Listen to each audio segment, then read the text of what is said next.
Bueno, buenos días a todos, a todas. Muchas gracias por estar acá en el segundo día de la segunda jornada sobre deudas públicas, un sábado a la mañana. Es un hermoso tema para dialogar. Yo sé que es un plan mucho más entretenido que estar paseando por la montaña y por los parques y por las bodegas, así que muy agradecido. Antes de empezar, queríamos también agradecer a la Facultad de Ciencias Políticas que nos ha brindado el espacio, que siempre está muy predispuesta a darnos el lugar para estos debates.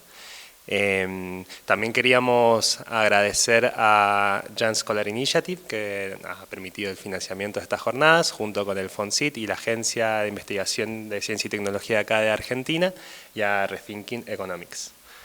Dicho eso, bueno, yo soy Gabriel Olmedo, soy del Centro de Investigaciones en Economía Crítica. Nosotros somos un centro de profesionales de las ciencias económicas y de las ciencias sociales que buscamos dar una mirada distinta a la forma en que se estudia, se investiga y se publicita la economía normalmente, obviamente desde un lugar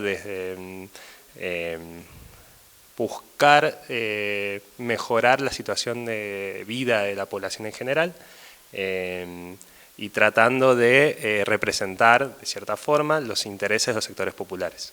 La ciencia económica está pensada y estudiada muchas veces para representar los intereses del capital o de los actores económicos poderosos o de los países poderosos, y bueno, a nosotros nos parece importante siempre revalidar toda la otra parte de la economía, pensar soluciones que le lleguen a las mayorías, sino a un pequeño grupo de personas. En ese sentido, nosotros lo que vamos acá a presentar son un poco la breve historia de la deuda de la provincia de Mendoza, tomando como breve desde el año 90 para la actualidad, así que tampoco tan breve, pero antes que eso nos parecía importante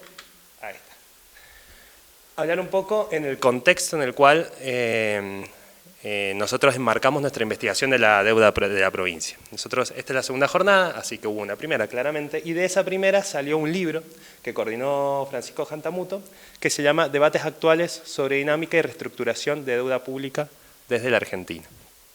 Es un libro que consta de 3 partes. La parte primera habla de Argentina en el marco internacional, la segunda la deuda pública de la Argentina, y la tercera las deudas subnacionales, en donde nuestra investigación se encuentra para que cualquiera la pueda ver, leer en más detalle, junto con varios autores, que de hecho hay otros autores del libro acá que van a comentar un poco sobre sus investigaciones.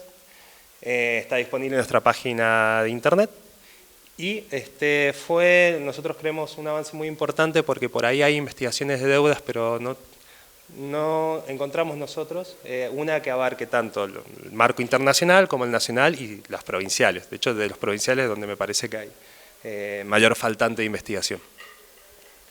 Así que, dicho eso, empezamos con esos gráficos que hacemos los economistas de líneas que suben y bajan.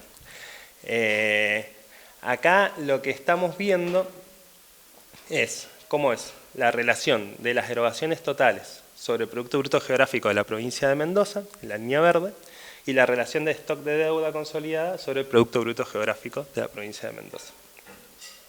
No sé si alcanzan los números, pero empieza en 1992 y llega hasta el 2020, que es el que está en el libro. Después voy a mostrar un poco más actualizados los datos, en donde vemos, sobre todo vamos a concentrarnos en el rojo, que es lo que más nos interesa, que es el stock de deuda. 2 momentos en los cuales el stock de deuda sube brutalmente. El año 1995 y el año 2002. El año 1995 está fuertemente relacionado a lo que fue la privatización de los bancos provinciales. Para quienes no saben, Mendoza en un momento tuvo 2 bancos provinciales, el de Previsión Social y el Banco de Mendoza, que se privatizaron en esa época, en 1995. Previa a su privatización, el Banco de la provincia de Mendoza otorgó una serie de créditos que no se pagaron a actores económicos provinciales, y para su privatización lo que hizo el gobierno provincial de la época fue lo que sería estatizar una deuda privada. En realidad había aproximadamente 1.000 millones de dólares, lo que es el equivalente al presupuesto de un año de la provincia, que estaban en pasivos y activos del Banco del Banco Provincial, pero los activos eran activos que pasaban a claramente un quebranto, un estado de morosidad bastante alto. Eran préstamos que se dieron a las empresas que después no se devolvieron. Entonces la solución mágica fue pasar los activos y los pasivos al Estado provincial, en donde los pasivos eran reales, eran deudas que después la provincia respaldó, y los activos nunca los cobró. O sea, un montón de empresas tomaron préstamos del banco que nunca pagaron, y eso ¿qué terminó pasando? Que el Estado de la provincia de Mendoza le pagó a los acreedores del banco, pero no les cobró a los deudores del banco. Entonces básicamente eso impulsa brutalmente la deuda de la provincia de esa época. Y lo que pasó después, en el año 2002, que es algo que pasó a nivel tanto nacional como en la mayoría de las provincias, claramente está vinculado con la crisis económica, política y social, que hablamos un poco ayer, en el cual se quebró el sistema de convertibilidad y la mayoría de las deudas de la provincia estaban valuadas en dólares. Entonces cuando pasamos de un dólar de 1 a 4 y algo, no me acuerdo bien cuánto fue, que después bajó un poquito, pero cuando se quiebra ese régimen y la provincia vive en pesos, pero sus deudas están en dólares, obviamente el peso de la deuda en dólares, medido en Producto Bruto Geográfico que está en pesos, crece de manera bestial. Así que son esos dos momentos los que explican una situación de crisis de deuda muy alto. Ahí llegó al 27% más o menos el Producto Bruto Geográfico de la deuda, y después comienza un proceso de desendeudamiento de la provincia hasta el año 2015, si miramos hasta el noviembre del 2015, porque en diciembre de 2015 vuelve a pasar algo parecido. Que ahí creo que en la siguiente se lo podemos explicar mejor. ¿Qué es lo que pasa en ese periodo? En ese periodo básicamente tenemos una serie de programas nacionales que involucran a la mayoría de las provincias que permiten un desendeudamiento de la mayoría de los estados nacionales, no sé si podríamos decir de todos, pero de Mendoza seguro, en el cual se nacionalizó las deudas provinciales, una serie de proyectos en los cuales las deudas estaban valuadas en dólares, el Estado las compra y les da un bono, que es el Bonar 2018, si recuerdo bien, que está valuado en pesos, la tasa de interés baja de forma muy importante, estaba más o menos en promedio del 20% en ese momento y baja al 2%, y plazos más largos. Y después una serie también de programas que vuelven a recomprarla, eso fue en el año 2002, después en el año 2005, en el año 2010, vuelven a haber programas nacionales que permiten a la provincia que la nación le entregue financiamiento a tasas muy subsidiadas, eran del 6% anual, cuando la tasa de inflación era más alta. Entonces es lo que se denomina tasa de interés negativo. Entonces toda esa serie de programas nacionales permiten que la provincia se desendeude. Además, comienza en ese año un proceso de crecimiento muy importante de la economía en Argentina, producto también obviamente, del rebote que implica tener una caída tan grande como fue la crisis del 2002, y vinculado con todo el proceso de crecimiento argentino, producto al ingreso de China a la Organización Mundial del Comercio. China demanda un montón de commodities, las cuales Argentina y toda América Latina están vinculadas, eso genera un impulso económico hasta el año 2012, que es lo que vimos un poco ayer, que permite que los ingresos se recompongan muy rápido, en menor medida los egresos y en menor medida los salarios, que es lo que vemos ahí en el primer cuadro entre el año 2003 y 2008, que un poco después se revierte en el caso de Mendoza entre el 2008 y 2015, en donde se sigue recomponiendo los ingresos, pero los egresos un poco más altos que los ingresos y los salarios un poco más altos que los egresos. En términos concretos, ¿qué quiero decir? Que las cuentas públicas de la provincia entre el año 2002 y el 2008 se recomponen muy rápido porque ingresa más plata de la que egresa, por más que los dos aumenten, los ingresos aumentan más. Y luego sucede justamente lo contrario, por eso es que el famoso superávit fiscal llega hasta el año 2008 y después se revierte, porque si bien los ingresos se siguen recomponiendo, los egresos aumentan más y principalmente aumenta más el tema de los salarios. Eso hasta el año 2015. ¿Sí? Recuerden, lo vamos a ver un poquito en este gráfico que vemos acá. Donde en rojo lo que vemos es básicamente el déficit o el superávit de la provincia. Y ahí se ve que hasta el año 2007 estaba equilibrada la cuenta o tenías un leve superávit y a partir de ahí empieza una etapa de déficit. Tenemos el stock de deuda, que en el año 2002 llegó al 26,6, yo decía 27, y comienza a bajar hasta el año 2014 y después en el año 2015, porque obviamente se toma el 31 de diciembre, que ya toma la devaluación que hubo en diciembre de 2015, vuelve a aumentar un poco. Y vemos la variación del Producto Bruto Geográfico, en donde hasta el año entre el año 2003 y 2008 hubo crecimiento económico, y después está la situación un poco parecida a lo que vimos ayer a nivel nacional. Nosotros empezamos un poco antes, en el año 2009, esa situación de más de estancamiento económico.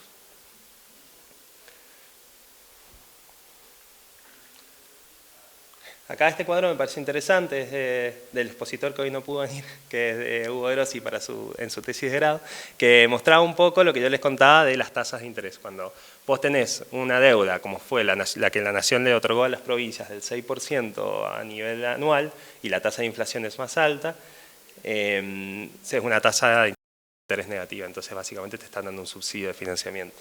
La provincia de Mendoza tenía deudas atadas a estos tres tipos de actualizaciones, que es el tipo de cambio, la variación del dólar, el índice de la construcción y el índice CER. Entonces todo lo que está en rojo son las tasas que ese año fueron menores a la de inflación. La de la inflación que está ahí es la que medía el IPC de San Luis, porque sabemos que el INDEC a partir del año 2007 tuvo un índice bastante cuestionado. Y vemos que en su mayoría las tasas de interés eran más bajas que la de la inflación, por lo tanto, obviamente era un subsidio al financiamiento nacional. Que todo eso termina en el año 2015. Y ahí se comienza un nuevo ciclo de endeudamiento, que es lo mismo que pasó a nivel nacional. Acá lo que vimos ahí en un cuadro, se ve en un gráfico en donde se toman las proporciones de ese tipo de deuda y se unifica en un solo índice para saber qué tipo de tasa adquiría la provincia.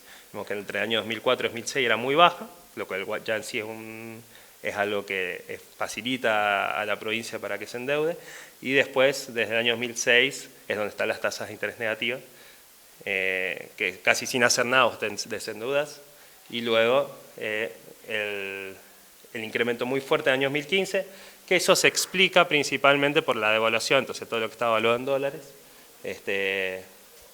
tenés una tasa de interés implícita mucho más alta, porque a la tasa de interés en dólares le incluís la devaluación, y volvemos a tener tasa positiva muy importante en el año 2015, en el orden del 6%. ¿Qué pasó en el año 2015? A partir de ahí lo que vemos es un cuadrito que comparamos la deuda pública en la provincia 2014 contra la de 2015, en donde incluimos algo que muchas veces no se habla, que es la deuda flotante, que es la deuda que van teniendo. En realidad la deuda flotante contablemente se mide entre la diferencia entre lo que te es comprometido y lo que te es pagado, básicamente la deuda que la provincia ya a los proveedores se comprometió a pagar y todavía no les paga. Que siempre existe, pero cuando llega a montos tan grandes empieza a tener otro condimento, porque ya no es un atraso en tu contabilidad, porque vos siempre te comprometés a pagar y después le pagás y tenés un plazo, puede ser 1 o 2 meses, ya cuando el porcentaje de deuda es muy grande, quiere decir que tenés un atraso en los pagos, básicamente. Que es lo que le pasó al gobierno provincial de acá en el año 2015. De hecho, entre esa deuda flotante podríamos considerar los salarios que no se pudieron pagar en esa época, venían con un atraso salarial. Entonces, cuando hubo un cambio de gobierno acá, en el año 2015, se tomaron 2 créditos muy importantes del Banco de la Nación Argentina, porque teníamos deuda con el gobierno nacional que nos había adelantado la coparticipación y teníamos la deuda de los salarios, que no se venían pagando. Entonces, ¿qué es lo que explica el crecimiento de la deuda del año 2015 en la provincia de Mendoza? 2 cosas, la devaluación, porque parte de la deuda está valuada en dólares, entonces incrementa de vuelta el peso de la deuda medida en pesos. Y por otro lado, algo que no se venía viendo, pero estaba pasando, que es el atraso en los pagos que venía teniendo el gobierno provincial hasta el año 2015.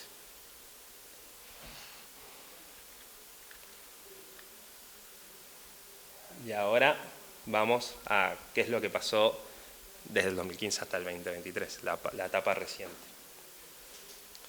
Lo que tenemos ahí es el stock de deuda consolidada flotante, o sea, incluida los 2 tipos de deuda, entre marzo de 2014 y marzo del 2023, que es el último dato disponible, publicado, en millones de pesos y millones de dólares, que se comparten relativamente parecido, excepto en el año 2018 por la devaluación del año 2018, básicamente. Entonces, acá tenemos un comportamiento de nuevo parecido a lo que fue a nivel nacional. Entre el año 2015, diciembre de 2015, y septiembre de 2017, un crecimiento muy importante de la deuda provincial. Fue un nuevo ciclo de endeudamiento que, si uno mira la generalidad de las provincias pasó eso igual que en la nación. Se abrió la canilla de la deuda y empezaron a tomar deuda, todos. Y luego, cuando, en realidad, sobre todo, yo creo que la mayor explicación es cuando te dejan de prestar, es cuando te dejan de endeudar. No es por una decisión política, sino por una restricción económica, ya no te prestaban más plata. Entonces, nosotros tenemos un crecimiento muy importante de la deuda en dólares. Acá la provincia tomó un bono de 500 millones de dólares. De vuelta, si recordamos el presupuesto, más o menos son 1.000 millones de dólares lo que maneja el Estado en un año, para que tomemos dimensión de la deuda que se tomó en esa época. Y después viene un estancamiento hasta, podríamos hablar de diciembre de 2019, y ahí, en realidad, medida en pesos, a partir de ese año empieza un desendeudamiento de la provincia, y si lo mismo en dólares comienza antes, pero ese desendeudamiento tiene más que ver con la variación del tipo de cambio.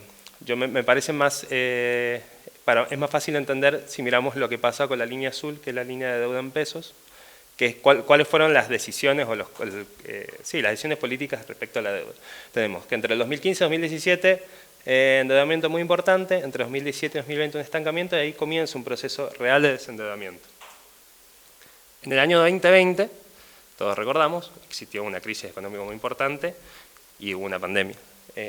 Increíblemente la provincia mejoró, entre comillas, sus cuentas fiscales y se pudo desendeudar. ¿Cuál es la lectura que nosotros hacemos? Es que básicamente la pandemia fue una gran excusa para hacer un ajuste brutal en la provincia. En el año 2020 no se dieron aumentos salariales a nadie, a los docentes, ni a los de personal de salud, ni a los del trabajador del Estado, a nadie. La inflación de ese año fue del 36%, entonces ahí tuviste un ajuste brutal que cayó sobre los trabajadores del Estado, que le permitió a la provincia venir de un déficit a un superávit. Entonces la pandemia, que es no pensaría, es el momento en el cual ustedes que gastar más, y el déficit es totalmente explicable, la provincia pasó a tener superávit. Y ese superávit le permitió empezar un proceso de desendeudamiento.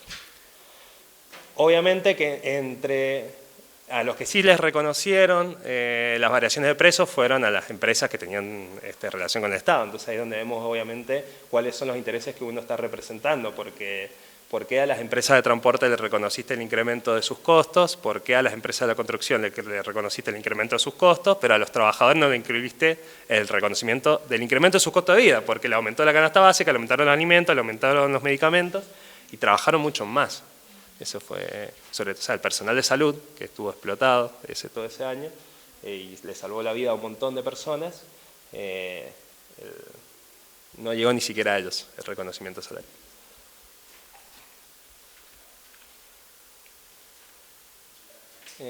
Bueno, acá es para mirar un poco en realidad, ahí separamos en pesos y en dólares, recién estaban sumados y medidos en dólares o en pesos, acá vemos cómo fue la deuda en dólares, que en el 2015 al 2016 incrementó mucho. Esto es solamente las deudas en dólares, en verde, y la deuda en pesos solamente en azul. Entonces, eso explica el bono de 500 millones de dólares que le digo que se tomó en el año 2016. Actualmente la provincia está en 700 millones de dólares.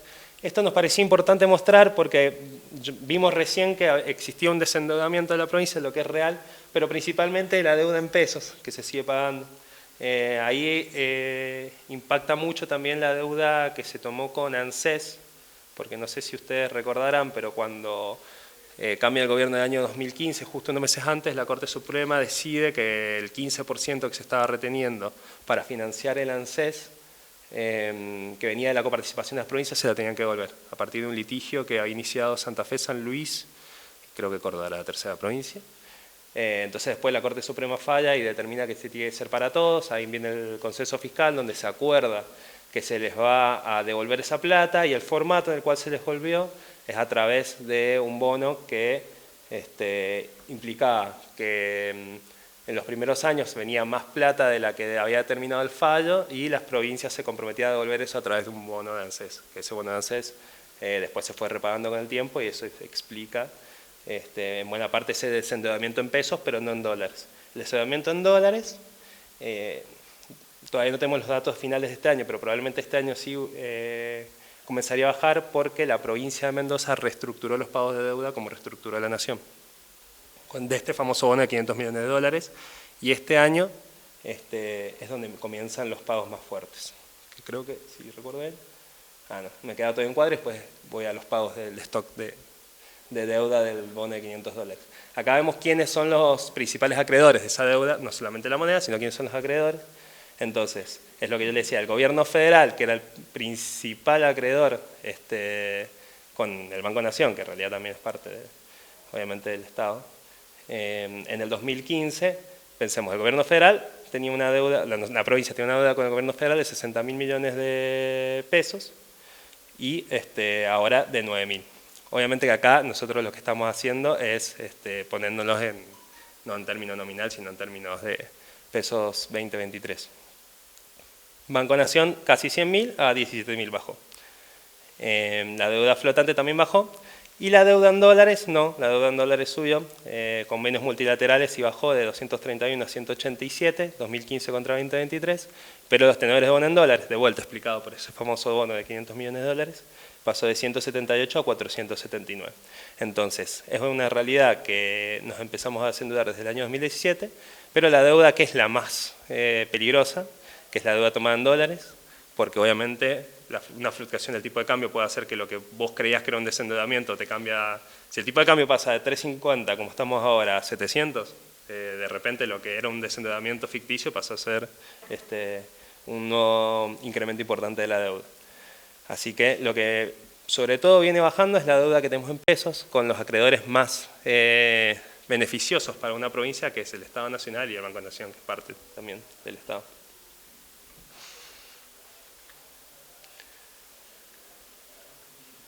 El título acá quedó colgado. Eso fue esas cosas que pasan hoy a la mañana. Pero una de las cosas que me parecía interesante mencionar es, porque en líneas generales, por ahí uno piensa que la deuda en sí siempre es mala. Y siempre es mala, yo creo, porque la deuda que se tomó siempre fue no con un criterio de un instrumento económico para ciertos momentos puntuales ni para ciertas obras públicas que benefician a la sociedad, sino que después uno lo que ve es que, si vamos al caso nacional, el famoso Fondo Monetario Internacional, la deuda que nos dio es para reparar a los bancos y que se llevaron la plata, no quedó nada acá. Acá en la provincia, mucha de la deuda que se tomó fue para obra pública, pero cuando uno ve la obra pública que se hizo, son siempre calles, rutas, y se hizo un túnel. Entonces algo se hizo, pero una de las cosas que nunca pasan es que eso, se arreglan las escuelas, se arreglan los hospitales, se construyen viviendas. Entonces me parecía interesante mostrar cómo cuando nos endeudamos muy fuerte, no es que creció de forma importante la construcción de viviendas, solamente en años 2018 y 2019 un número un poco más alto. Pero si vos me preguntas a mí, tomás un endeudamiento de 500 millones de dólares para construir viviendas que después te permite tener un ciclo constante a partir de, obviamente, créditos que permite que puedas resolver ese problema, yo digo, bueno, la deuda en sí, no, en ese caso, yo estaría a favor.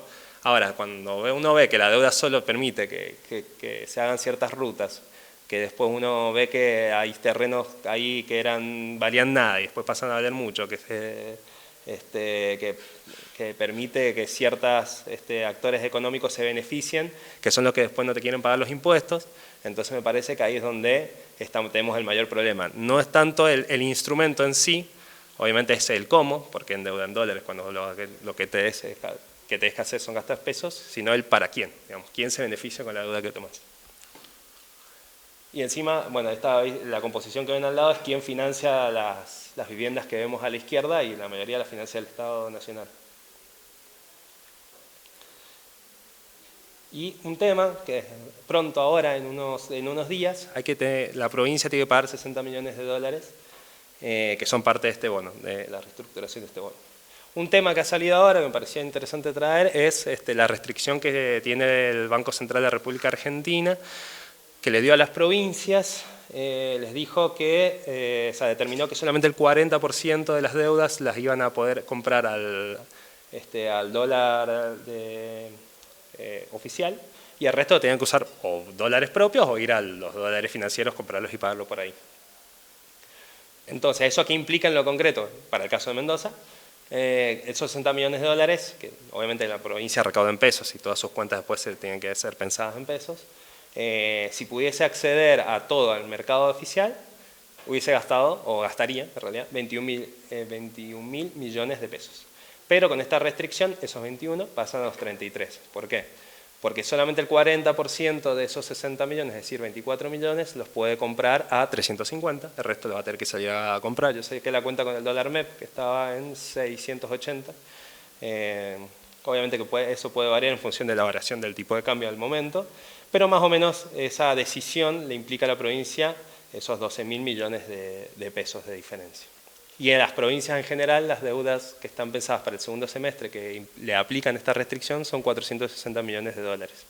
Entonces, acá lo que estamos viendo es una política que tuvo que tomar el Banco Central porque no tiene los dólares para que las provincias paguen las deudas que tomaron antes en dólares.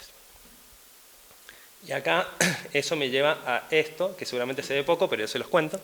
Estos son cuadros elaborados por el MATE, que MATE es el Mirador de Actualidad y Trabajo y de la Economía, que es un grupo de economistas de Rosario, en donde muestran qué se utilizaron los dólares, y son dos cuadros, uno hasta el acuerdo con el Fondo Monetario y otro después del acuerdo con el Fondo Monetario. Hasta el acuerdo con el Fondo Monetario, que es en marzo del año pasado, teníamos un saldo de la balanza comercial de bienes muy alto, porque la Argentina tuvo un importante superávit comercial de 30.000 millones de dólares. De esos, ¿qué pasó con los... ¿qué se hizo con esos 30.000 millones de dólares hasta marzo del año pasado? Se pagaron servicios por 9.000, Argentina históricamente tiene déficit de la balanza de servicios, ahí quedan 21, ese es el primer cuadrito.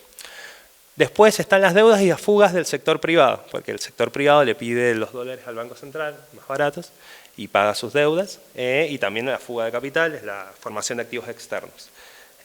Usaron 18, es decir que de los 30 ya usamos 9 para servicios y 18 para las deudas y fuga del sector privado. Están los intereses y las deudas del sector público total, tanto nacional como provincia, y ahí se usaron 9 y ya entramos en negativo, por eso es que las reservas empiezan a bajar. Y después pequeños movimientos, que incluye también lo que desembolsó el fondo. A mí me parecía importante acá mostrar eso, que nosotros teníamos un excedente muy importante en dólares en la balanza comercial de bienes, y de esos 30, marcar sobre todo lo que se usó para pagar la deuda privada, que sí accedieron al dólar oficial de ese momento, que era un dólar más barato. Entonces, por la decisión de haberles permitido usar esos dólares en su momento, entre tantas otras cosas que nos suceden ahora, después, obviamente que eso nos implicó no tener las reservas suficientes para hacer una mejor negociación con el Fondo Monetario Internacional, ahora tener toda la crisis que estamos teniendo de dificultad de importaciones, porque ahora por una sequía no tenemos esos dólares, pero los tuvimos en un momento y no los reservamos. Y las provincias ahora no acceden a esos dólares que las empresas accedieron hasta el año pasado. Entonces, básicamente me parecía eso como interesante de remarcar, que la escasez de dólares también se genera por las malas decisiones en los momentos en los cuales vos tuviste superávit comercial. Y esta ya es la última, como cuestiones, como invitar así a repensar, eso es lo que dice el título. Pero bueno, básicamente 3 temas. El tema de para qué nos endeudamos y para quiénes, siempre. En ese sentido, no pensar la deuda en sí misma como algo que no se debe aplicar nunca en ningún momento, sino obviamente con qué objetivo. Y en el caso de las provincias, si vos absolutamente todo lo que haces va a estar en pesos, ¿para qué te endeudas en dólares? Después el sistema tributario y el sistema de coparticipación, porque nosotros siempre remarcamos que en realidad una de las cuestiones que explica las dificultades financieras que tienen las provincias es cómo se fueron descentralizando las responsabilidades de la salud y la educación, y después con el sistema de coparticipación no hubo grandes modificaciones y que tampoco fue muy pensado, sino que lo tenemos exactamente estanco hace casi 30 años, y sin ningún tipo de criterio ni social, ni económico, ni poblacional, ni geográfico, ni nada. Y obviamente el sistema tributario que tenemos que es bastante regresivo, entonces necesitaríamos, si queremos destrabar un montón de problemáticas que tenemos que son recurrentes y que le decimos estructurales, pero son estructurales porque no tomamos las decisiones políticas que nos permiten salir de ahí, justamente transformar para que el sistema tributario no sea regresivo, sino que sea más progresivo y que sea con una lógica justamente también geográfica, poblacional y que incluya que si nosotros consideramos que la salud y la educación y la vivienda son cuestiones centrales y van a depender de las provincias, bueno, que las provincias tengan los recursos para respaldarlos. Después obviamente hay que hacer el control que los recursos sean bien utilizados, pero si ni siquiera tienen los recursos para hacerlo, vamos a estar siempre en el mismo embrollo. Igual que el sistema de financiamiento subnacional, no le encuentro ningún sentido que las provincias puedan tomar deuda en dólares, la verdad. Si lo que termina haciendo es que los dólares que tomaron entran al Estado Nacional, se los pagan en pesos y después compran compran en pesos los dólares para pagar esas deudas internacionales. No, o sea, se me vino a la mente la cantidad de pesos que después el Estado quiere como política monetaria para ver si puede frenar la inflación, que mucho éxito no tiene, pero que son las LELIQ, que le sacan todos los pesos a los bancos para una tasa hiper beneficiosa para ellos. Y se genera todo una burbuja monetaria en pesos, pero las provincias después tienen problemas de financiamiento y tienen que salir a pedir dólares, que esos dólares después los hay que pagarlos, obviamente con una tasa de interés en el medio, y en realidad ahí lo que está pasando es que el sistema financiero no está funcionando. Obviamente que no es porque somos tontos, sino porque hay gente que se beneficia con esto, en el cual los que, como en la lógica por lo menos teórica te diría que son los que deberían hacer préstamos productivos, no está funcionando porque lo que hacen es poner la plata en el Estado Nacional para que le den una tasa beneficiosa, se quiebra todo el sistema de financiamiento. En otras palabras, si vos tenés problemas para desarrollar tu cuestión productiva, y tenés al mismo tiempo una bolsa de plata ahí que está generando intereses constantemente, redireccionar esos fondos, que son fondos monetarios, que son pesos, que son lo que necesitan las provincias, y no permitir el ingreso de deuda en dólares, que después hay que pagar en dólares, que genera otras condiciones, otras dificultades para la provincia y para la nación. Me parece que son cosas que nunca, o no se piensan o nunca se quieren hacer porque no tocan los intereses que no quieren tocar. Y muchas gracias final. Así que bueno, eso.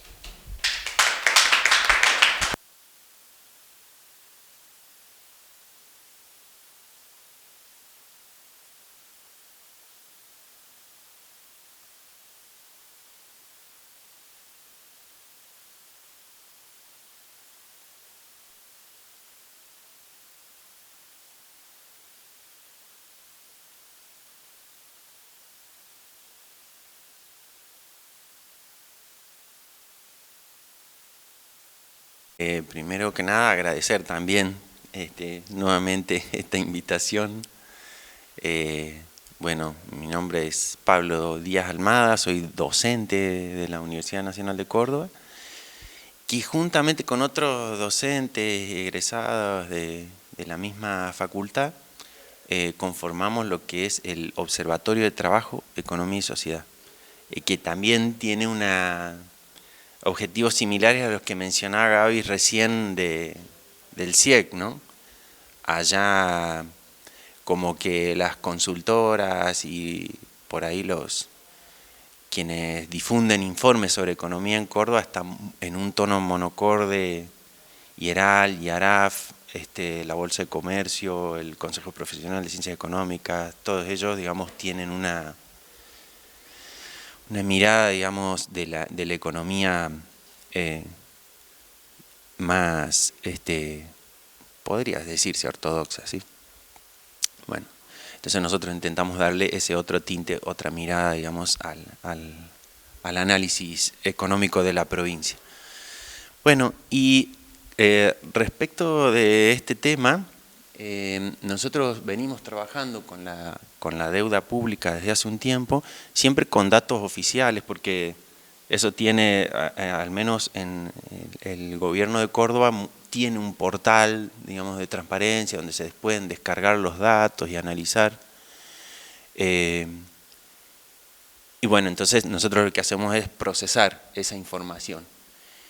Y acá tenemos un primer panorama de cómo evoluciona el stock de deuda pública en precios, en términos reales. O sea, de nuevo aclaro que hay una serie de años donde no tomamos los precios de INDEX, sino que tomamos IPC 9 provincias. Y la otra cuestión es que es similar, o sea, si ustedes se fijan al conjunto de las provincias, de las deudas en conjunto, tiene también parecido al gráfico que mostraba también recién el Gaby. Además, este gráfico se hizo famoso por un momento porque lo usó Cristina Fernández, digamos, en una presentación que estaba inaugurando no sé qué cosa allá en el sur, pero sin mencionarnos, solamente para decir... Sí, solamente para decir que, bueno, que miren cómo se desendeudó Córdoba con nuestro gobierno, digamos.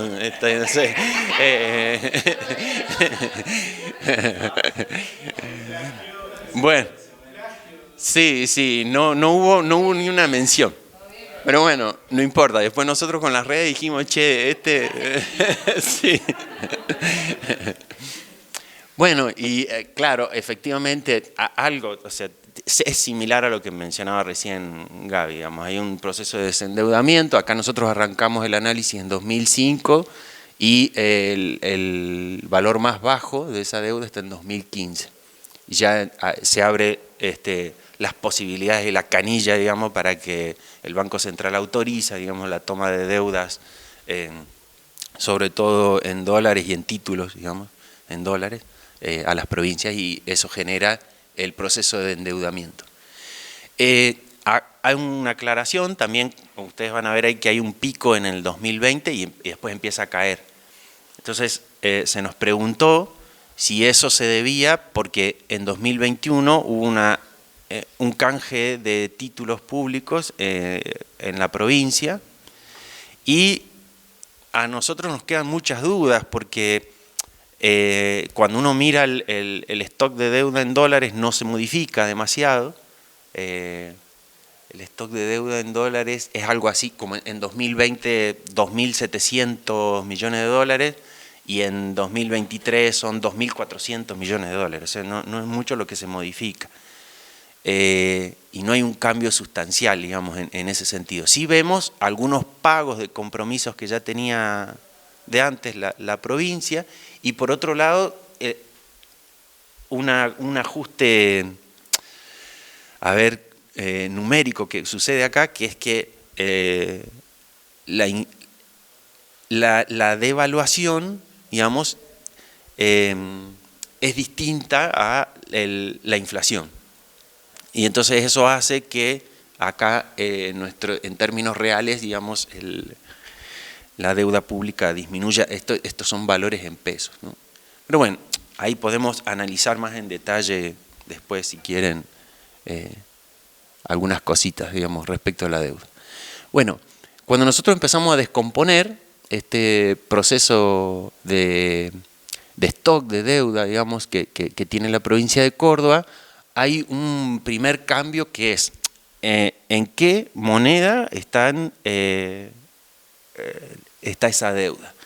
Al principio del periodo analizado, 2005, en gran medida la deuda se refiere a, bueno, esta deuda que las provincias toman con el gobierno nacional como una asistencia financiera para que salgan, digamos, de la crisis 2001-2002, y llegado el 2015, ustedes van a ver ahí que ese cambio en la composición se debe más a la caída de la deuda en pesos que al incremento de la deuda en dólares, porque recién en 2009 aparecen tímidamente un par de títulos públicos, pero todavía no se dan con fuerza, digamos, la toma de deuda en títulos públicos denominados en moneda extranjera.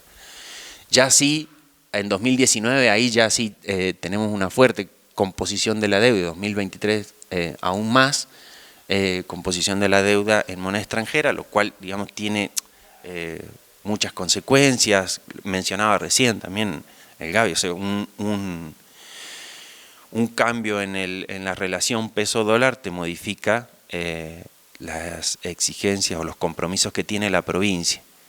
Y también la provincia de Córdoba tuvo así este año también como un episodio en el cual a mediados de junio se vencía había un vencimiento, digamos, de uno de los títulos en dólares, y unos días antes Massa dijo, no, ¿saben qué? Las provincias no van a poder usar los dólares para pagar sus deudas. Y bueno, todo resultó en, creo que es un amparo, perdón, no entiendo bien de las cuestiones judiciales yo, pero se resolvió al final a favor de la provincia de Córdoba y pudo pagar eso.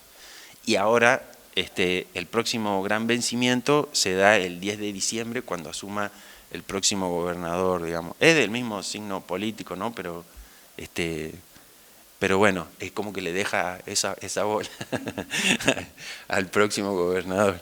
Y que va a tener que, claro, que va a tener que lidiar, supongo yo, con lo mismo, ¿no? Porque si a nivel nacional hay un problema de que no hay dólares, bueno, ¿cómo se resuelve eso, digamos, para poder pagar a esos bonos, ¿no? Después, o sea que ahí tenemos un problema, digamos, esto en cuestiones de problemas de solvencia, ¿no? Estoy hablando. Otra cuestión en temas de solvencia es el acreedor, digamos, de esa deuda, la composición por acreedores. O sea, si ustedes se fijan, en 2005 y hasta 2009, o sea, el principal acreedor es el gobierno nacional, por esto que mencionaba recién, donde las posibilidades de negociación con el gobierno nacional son unas. Ahora, cuando aparece a partir de 2009-2010, pero fíjense que en 2016 ya se incrementa en gran medida la barra roja, digamos, dentro de esa composición, que son los títulos públicos, ¿no? Nominados en moneda extranjera, bajo legislación extranjera, todo eso, lo que implica, ¿no es cierto?, en problemas de solvencia, y que no es lo mismo negociar, digamos, con privados bajo legislación extranjera que con el Estado Nacional, ¿no?, con moneda local. Entonces, así se pasó, por ejemplo, a la renegociación de 2021, pero uno sabe, ¿no?, que estos procesos de renegociación están recontraestudiados también, y tenemos episodios malos a nivel nacional, digamos, uno no podría esperar algo menor en cualquier cuestión problemática que surge en la provincia, ¿no? Bueno, y eso en cuestiones de solvencia. Y otra cuestión que analizamos nosotros en temas de la deuda pública sería, de ahora en más, hacer como un perfil de vencimientos y analizar esa renegociación que se hizo en 2021, sobre todo con estos títulos de deuda pública.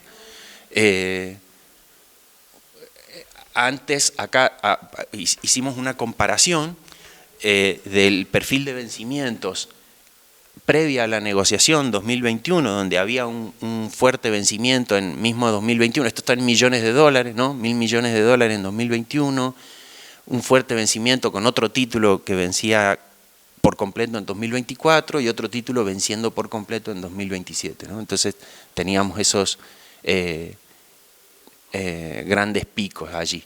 Entonces, con el cambio, con la renegociación de esos títulos de deuda, cambia el perfil de vencimientos, y entonces ahora tenemos las barras azules.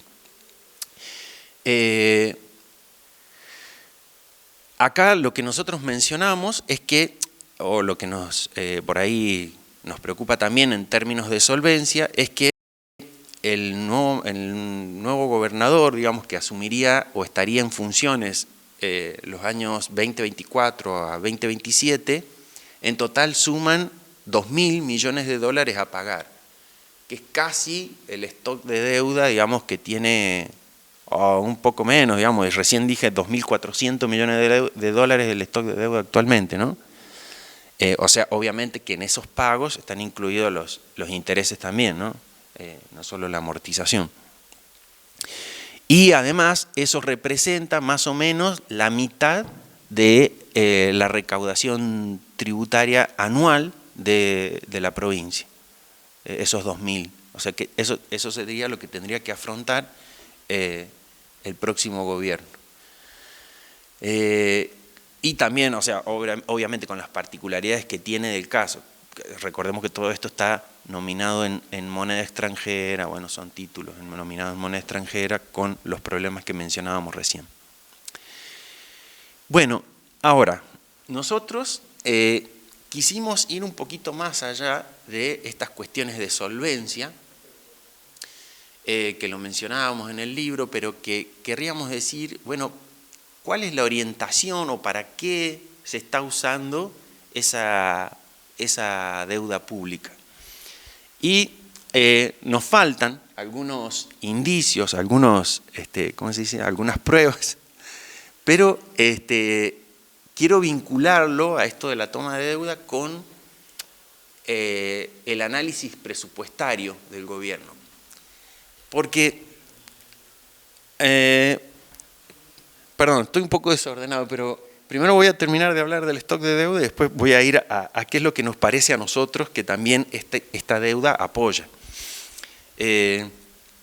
Aquí separamos el destino de los fondos. En este caso no pudimos analizar todos los años del periodo, sino que solamente nos fijamos en el stock de deuda 2017 hasta 2023, para qué se iban a usar, digamos, esa deuda, en qué iban a financiar. Y bueno, en la torta ustedes van a ver que más grande es la obra pública, un 67,5%, pero de esa obra pública, bueno, hay varias cosas. Usted no lo he partido, me voy a parar, ¿no? ¿Puedo pararme acá? No lo he partido, bueno, no sé si me va a llegar el micrófono, pero tendríamos que partir acá un 25%, ¿no? de toda esta torta. ¿Qué obra pública es? Es infraestructura gasífera, o sea, gasoductos troncales, que yo me acordaba cuando hablábamos ayer de transición energética, acá, no sé, me parece que cero, ¿eh?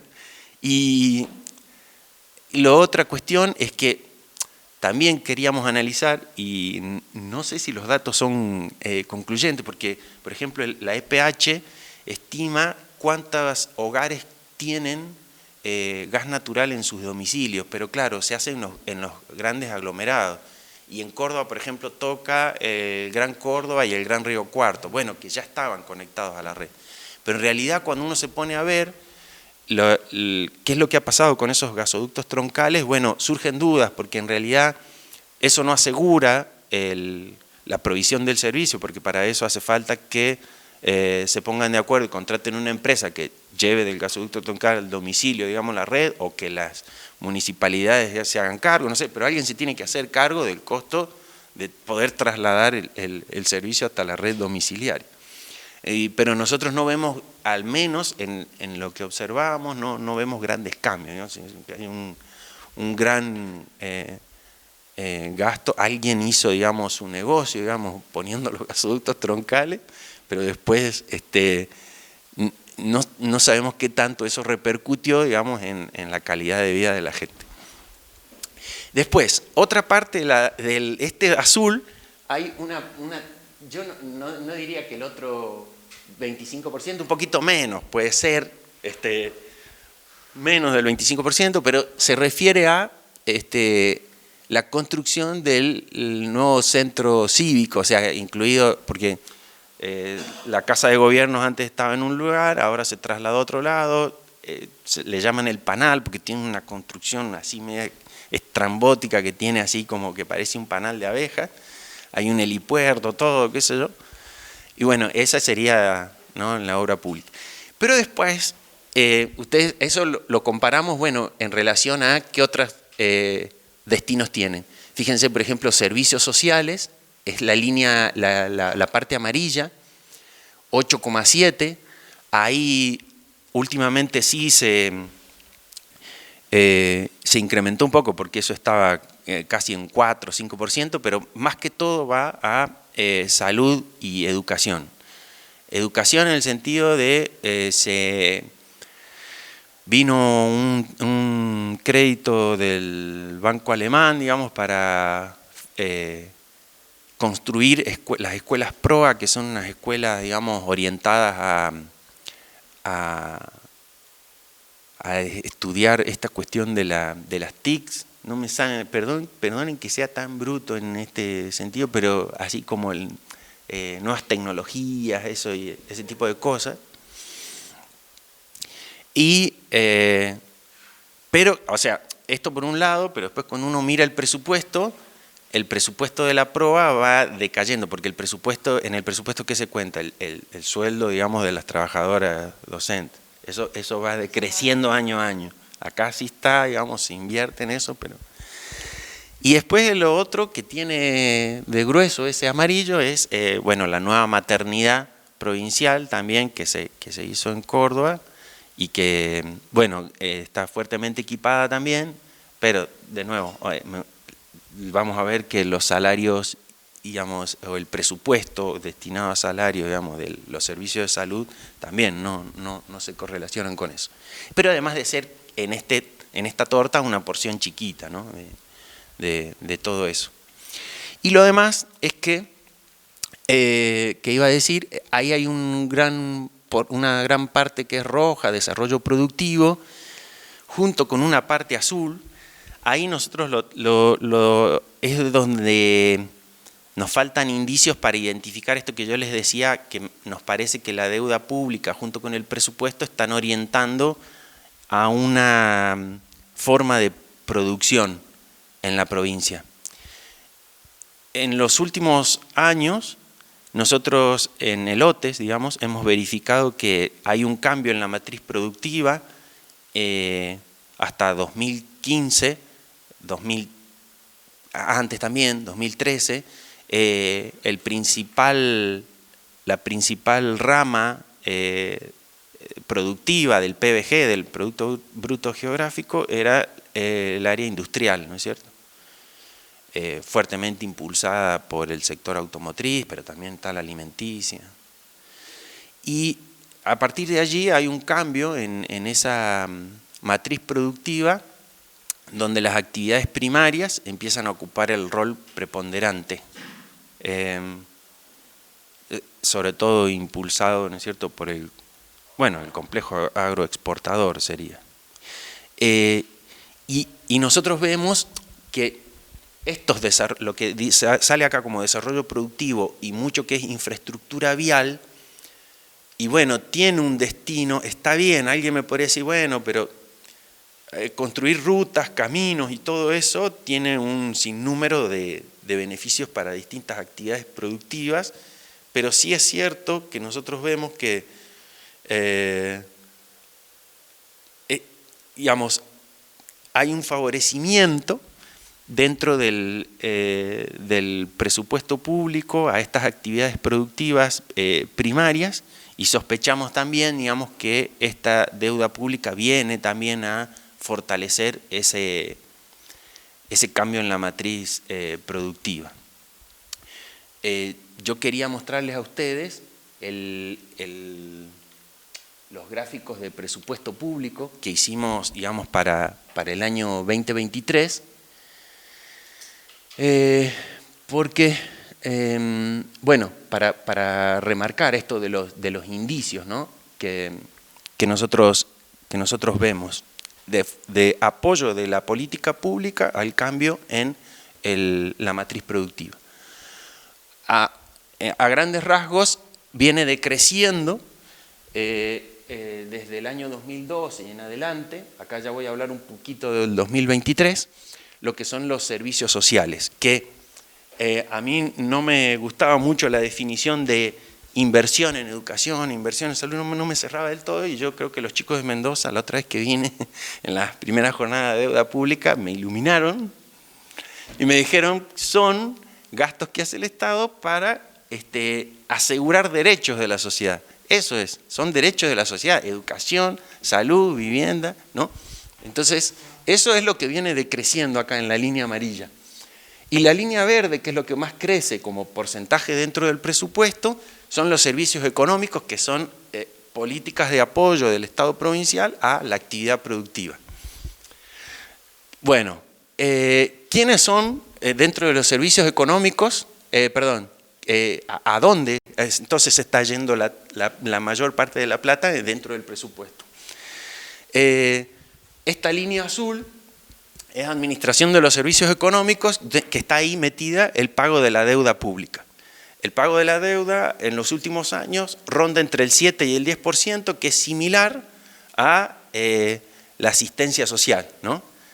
Nomás que para que la asistencia social se mantenga entre el 10%, yo siempre veo ahí cortando la calle al frente del Ministerio de Desarrollo, pero aquí para el pago de la deuda pública no les hace falta cortar ninguna calle, ¿no? Eso decía también el Frank Cantamuto. Y después otras cosas que aumentan, fíjense, son el concepto de agricultura, ganadería y recursos naturales, en la línea amarilla, y el rojo es transporte, que transporte incluye, digamos, estas obras, también financiamiento de obras viales, pero también allí está dentro lo que se llama el fondo de, algo así como fondo de fomento para el desarrollo agropecuario. O sea, ese desarrollo agropecuario contempla también la construcción de obras viales en determinados circuitos de la provincia, ¿no?, que unen ciertas localidades. Entonces, eso es lo que a nosotros nos parece un indicio de que, bueno, las construcciones de caminos y esas cosas, está bien, tienen que ver, pero es cierto que también el gobierno provincial tiene una orientación a favor de esos sectores productivos. Las consecuencias para la sociedad, digamos, para la clase trabajadora, diríamos, son varias. Una es que bueno, el presupuesto educativo cae grandemente en los últimos años.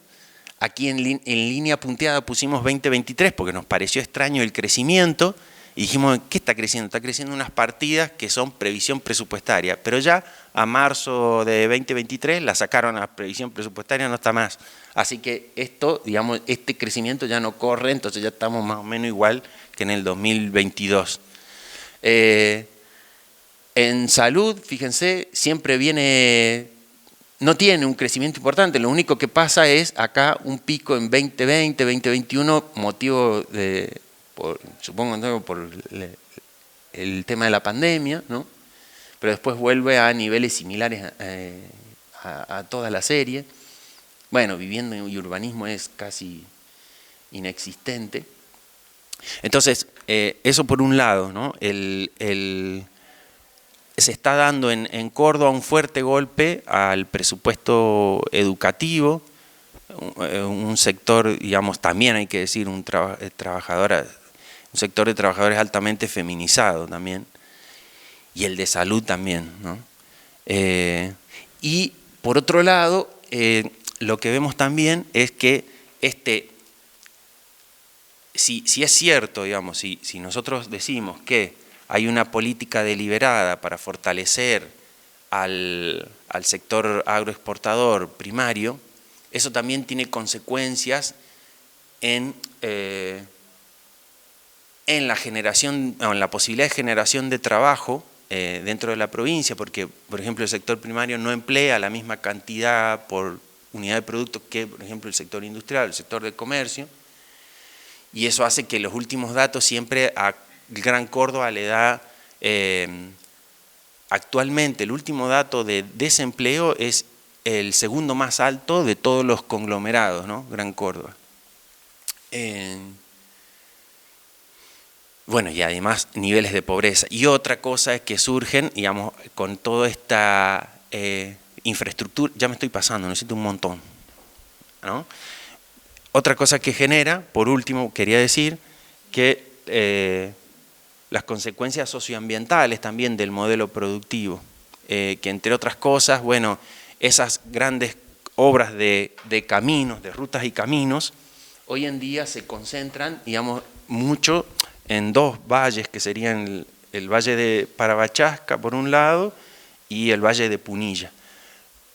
Dos grandes obras viales muy resistidas por las comunidades locales, pero que no se juega, digamos, o sea, con el desgaste de las organizaciones. De hecho, a veces se hicieron, por ejemplo, estas asambleas que se hacen previas a una consulta pública, ¿no es cierto?, para realizar una obra. La obra de Punilla tuvo un 95% de rechazo, pero así todo igual se sigue construyendo. Y por ahí la discusión a veces que surge, bueno, hay gente que dice, bueno, pero ahora nos están armando una vía en la cual vamos a llegar 10 minutos más temprano a Córdoba.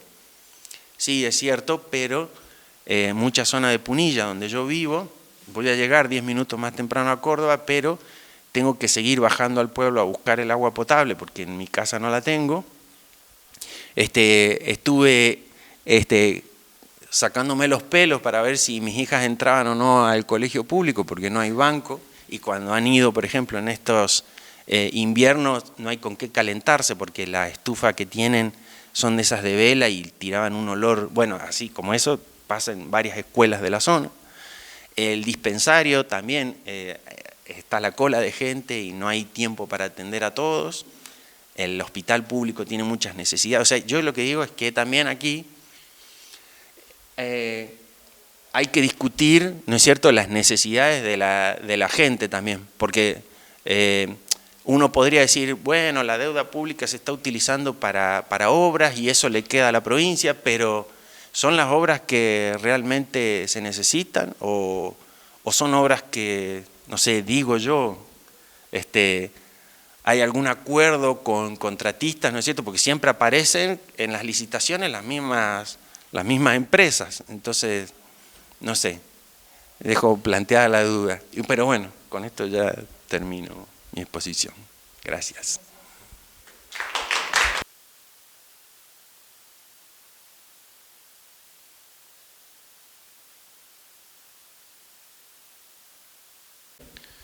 Bueno, arrancamos.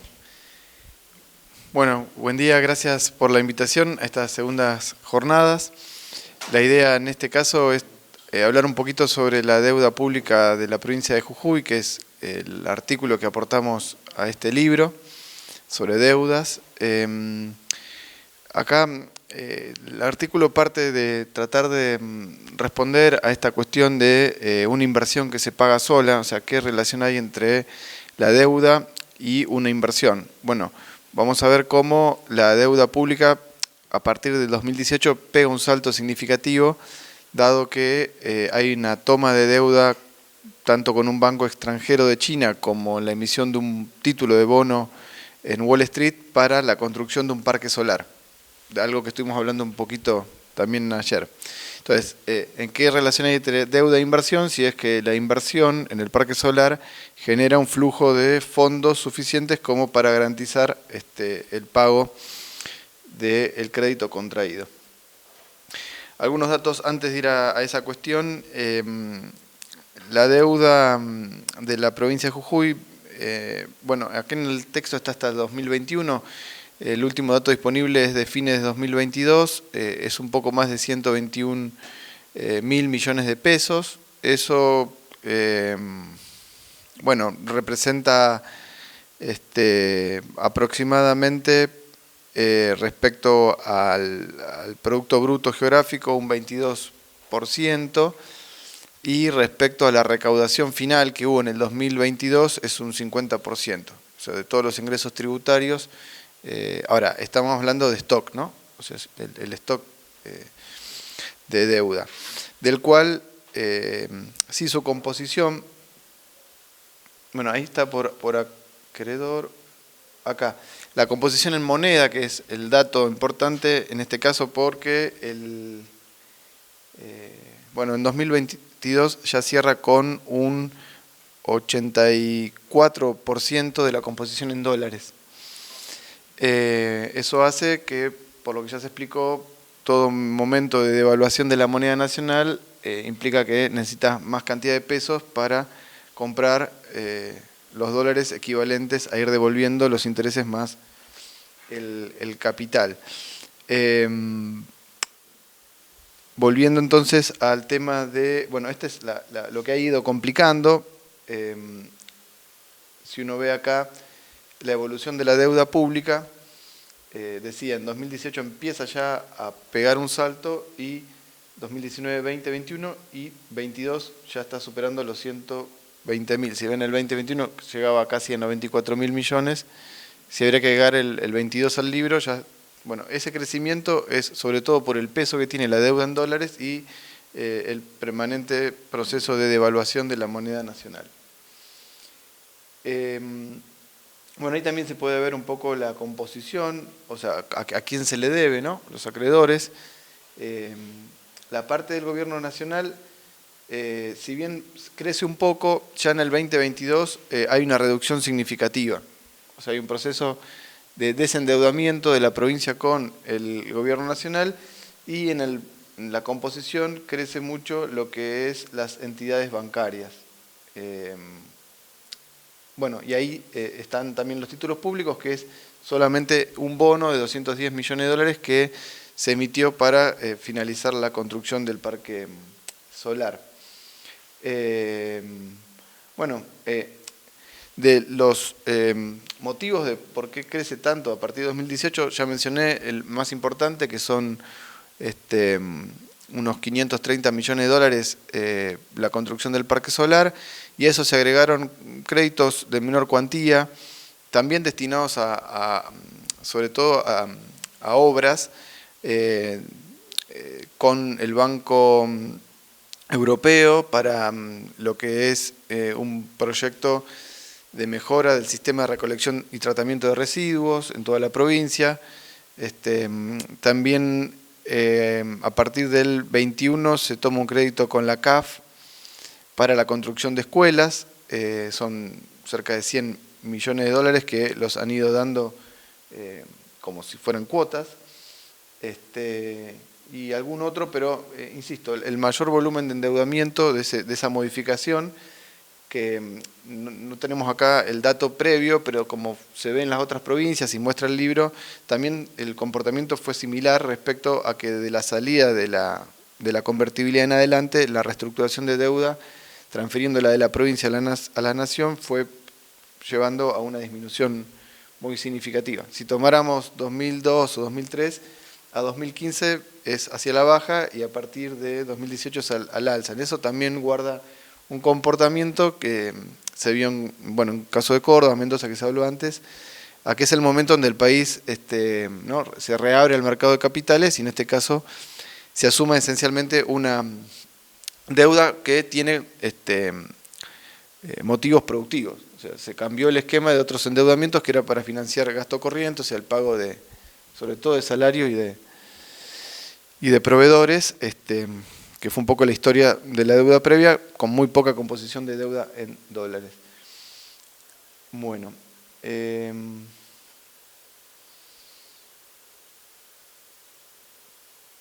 Bueno, acá entonces está la cuestión esta del debate un poco del artículo, es para responderle al gobernador, dado que hay una propaganda oficial muy fuerte, que todo el tiempo trata de mostrar dos cuestiones. Uno, que es una deuda productiva, que además genera un flujo de recursos que permite autopagar el crédito, y también ha habido una inversión en publicidad oficial despampanante.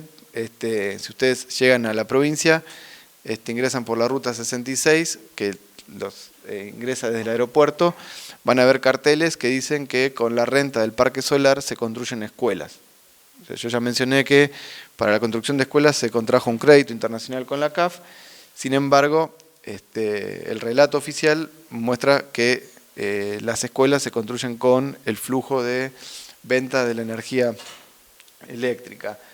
El parque solar, bueno, es uno de los, acá pongo 3 fuentes del pago de la deuda pública. Bueno, el parque solar efectivamente es una de las fuentes. Si ven,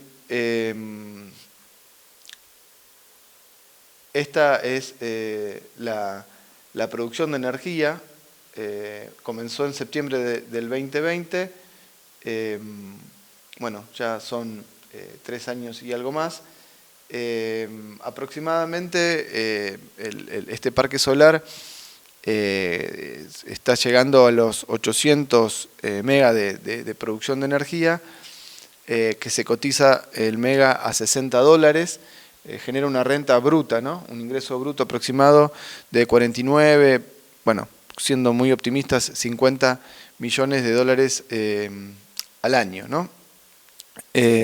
Bueno, en lo que mostramos es que la primera parte, si uno toma esos 50 millones y los vencimientos, es este gráfico, que acá están los ingresos de Cauchari, en este caso en el año 21 fue un poco menos, fue 42 millones, pero ya en el 22 se acerca a 50, y tiene en cuenta el pago de intereses y de capital, en el 2021 quedaba un saldo a favor de unos 24 millones a favor. Ahora, donde cambia el esquema es a partir de este año, donde entra a pagarse el capital del parque, tanto el crédito internacional con el Banco de China como los vencimientos del capital del bono emitido en Wall Street. Entonces ahí ya pasa a ser deficitario, o sea, son cerca de 80 millones de dólares que hay que pagar y el parque genera aproximadamente 50. O sea, entonces, desde el punto de vista, si es una inversión que se paga sola, categóricamente hay que decir que no alcanza ese flujo para pagar el crédito cuando empiezan a vencer los montos de capital. Lo que hizo la provincia, que es parecido a lo que ya se mostró, también es entrar en un proceso de reestructuración. En 2021 se reestructura porque el esquema de vencimientos del bono eran muy concentrados en el tiempo y evidentemente no daba el esquema de flujo de fondos, pero aún así, con esta reestructuración, donde la tasa de interés quedó también muy alta, supera el 8% en dólares anual, este año empieza a haber vencimientos de capital. Lo que tendría que haber sido en 2021 se pasó al 2023. Y bueno, llegamos un poco a un esquema, insisto, el parque no tiene nueva potencia instalada, o sea, de ahí no puedes mejorar el ingreso, está casi al máximo. La tarifa acordada no se ha modificado, o sea, los 60 dólares por mega tampoco puedes obtener de ahí más recursos. Bueno, entonces es una fuente de ingresos para devolver este crédito que cuando se empieza a vencer el capital no es suficiente. Entonces, es un poco, si la inversión se autopaga, no. Bueno, ¿de dónde salen los fondos adicionales? Yo mencionaba 3 fuentes.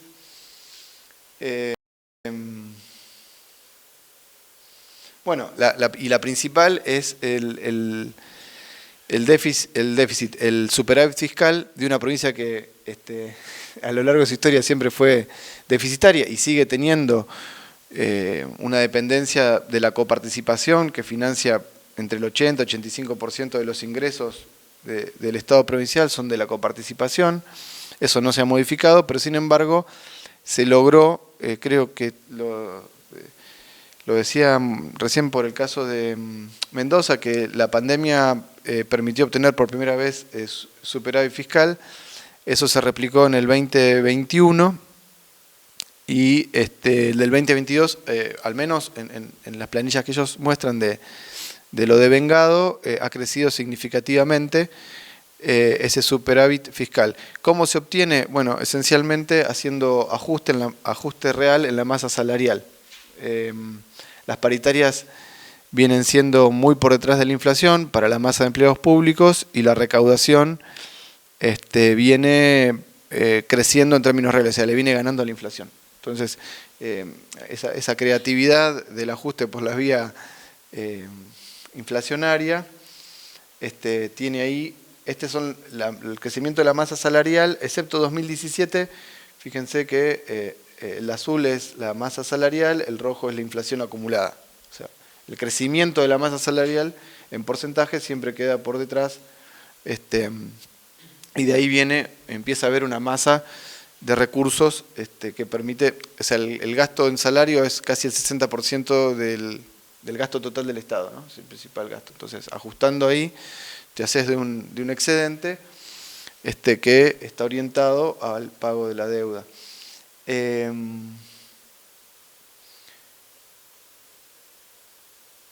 Bueno, y cómo la recaudación le viene ganando, en este caso último, el 2021, muy fuerte a la inflación. Fíjense, el azul es la variación de la recaudación, que esto también, esa diferencia sumado al ajuste sobre la masa salarial en términos reales, permitió que en 2021 haya un superávit importante y eso en el 2022 es incluso superior. Bueno, y la tercera fuente de financiamiento que también se mencionó, que si no me equivoco el caso de Mendoza y Córdoba, ¿no? Del tema de la deuda flotante. Deuda flotante es la barrita gris de cada año,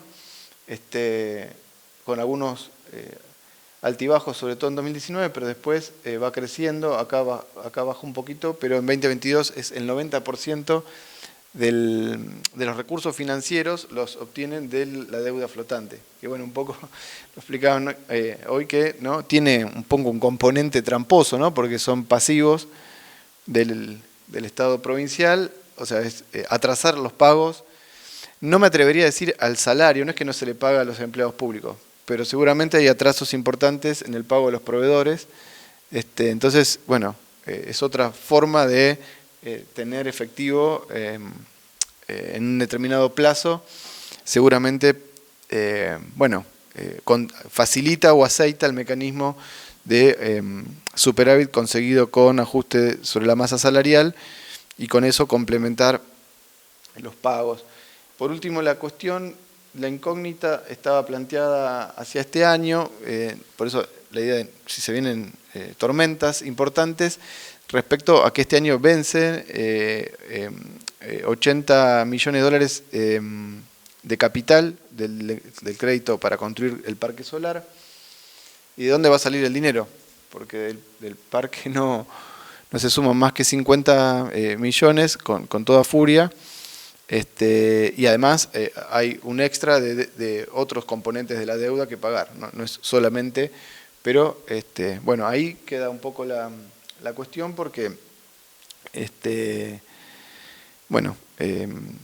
se agregó este año afortunadamente una modificación importante del tema salarial gracias a la enorme pelea que dieron los docentes. Jujuy, bueno, ayer lo dijo una de las panelistas, ¿no? De cómo era una de las provincias peor pagas. Bueno, después de un mes y pico de huelga docente, se impuso un mínimo salarial de 200.000 pesos, que si bien ya quedó por detrás de lo que es la canasta familiar, pero se pasó de estar casi último a estar dentro de los 5 primeros aproximadamente, considerando que el básico docente o el salario mínimo docente es muy bajo, ¿no? Pero aún así no están todavía publicados los informes, pero esto tal vez un poco le modificó la ecuación fiscal, al menos hasta ahora. Si no se modifica sustancialmente y sigue habiendo un proceso inflacionario mayor al que había hasta la mitad de año, seguramente lo puedan en parte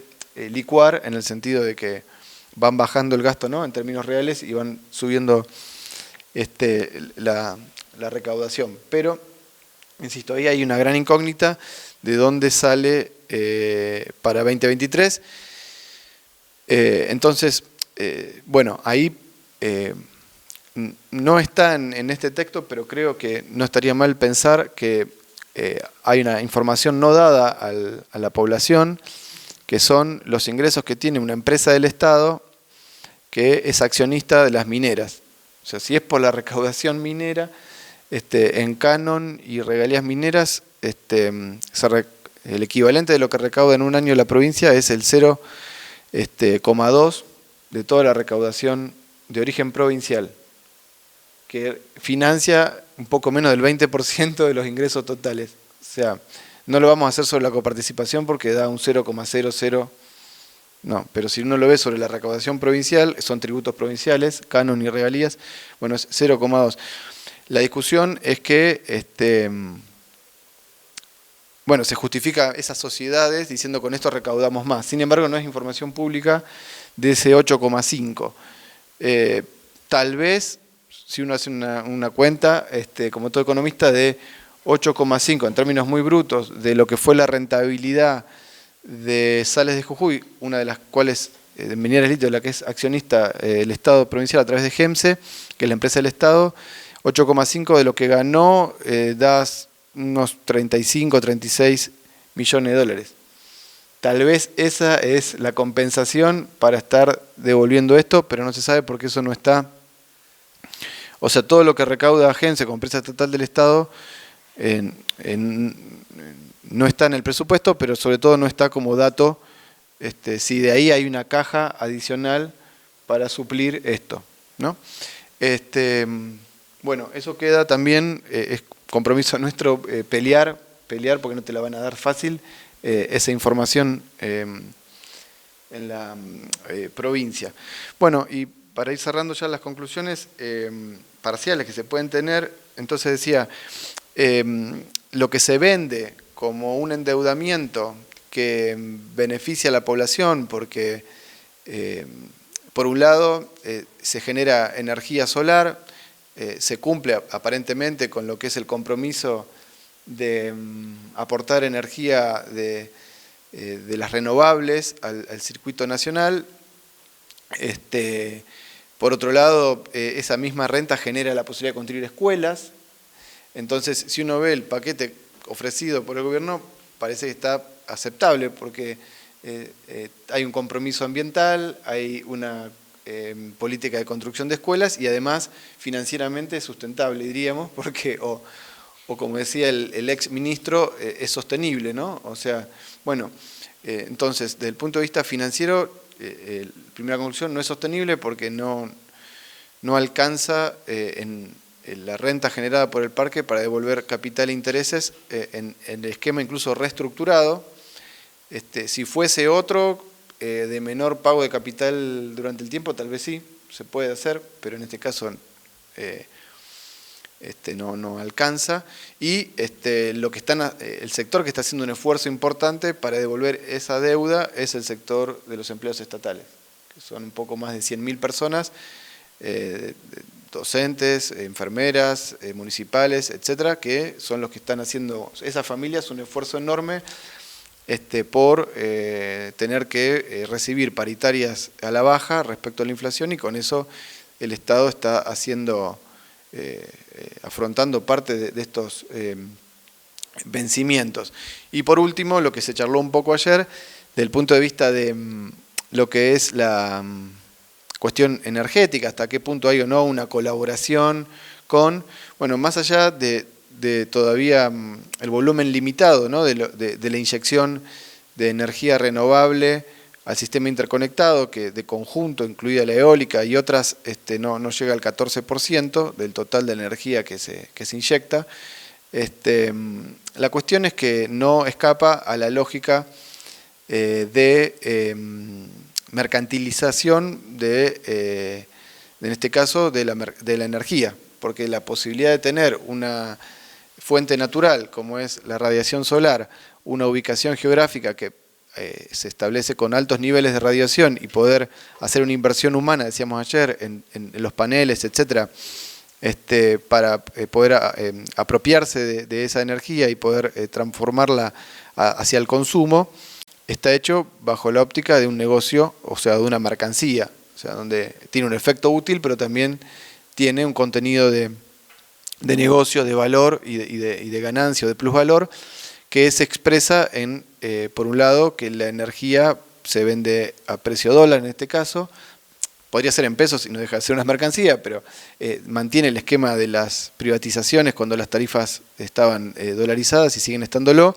y eso no escapa a que la posibilidad de abastecer hoy por hoy con esa energía el 90% del consumo en la provincia se haga bajo formas accesibles económicas y extraeconómicas. O sea, no, eso no se ha modificado. La provincia sigue pagando los tarifazos permanentes, pese a tener esta fuente natural y esta intervención del hombre construyendo, ¿no?, el parque. Y por último, las escuelas, bueno, si la renta misma, o el flujo de ingresos que genera el parque no alcanza para devolver el crédito mismo, mucho menos va a alcanzar para la construcción de escuelas que están siendo financiadas por un crédito de la CAF. Entonces, ese es otro mito también que aprovechamos para develar. Y entonces, bueno, le planteo un poco de alguna otra manera, para cerrar, que estas deudas, incluso las que no están asociadas estrictamente a una refinanciación de otras deudas o al esquema clásico financiero, o que se asocian a la producción, no dejan de ser deudas tomadas sin consultar al pueblo. Porque el gobernador no es que llamó una consulta popular, un plebiscito, y dijo, bueno, quieren que el pueblo de Jujuy tenga un parque solar que funcione de esta manera. Nunca explicó incluso de que el parque no iba a traer un abaratamiento de la tarifa eléctrica, bueno, todo eso no estuvo. Entonces se asume de que el mandato que se le dio en las urnas es un mandato para contraer ese crédito y en última instancia, contrario al relato oficial, pagarlo en base al ajuste sobre el salario de más de 100.000 familias estatales. Entonces, en eso reproduce mecanismos, no sé si llamarle de deuda odiosa conceptualmente, pero sí tiene una parte de trampa bastante importante y un carácter de que las obras públicas no se consultan. Bueno, un poco lo de Córdoba también, ¿no? Que se mostraban contraer todos esos créditos, bueno, ni hablar lo que ha sido el desfalco del Banco de la Provincia de Mendoza, bueno, pero son todas acciones que no son consultadas al pueblo,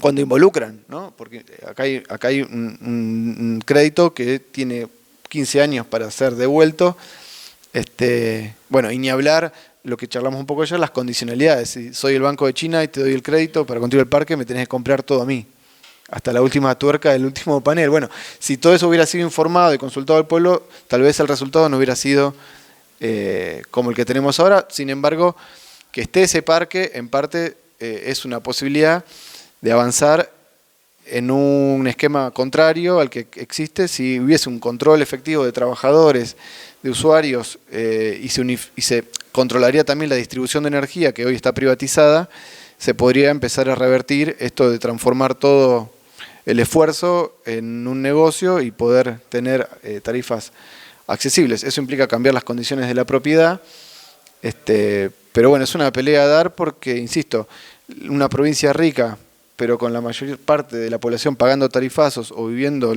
con salarios de pobreza, no es algo que tiene un orden divino, sino que es una construcción social, política, y que es lo que de alguna manera estamos llamados a comprometernos para dar vuelta a esa situación, obviamente con la acción de la lucha de clases.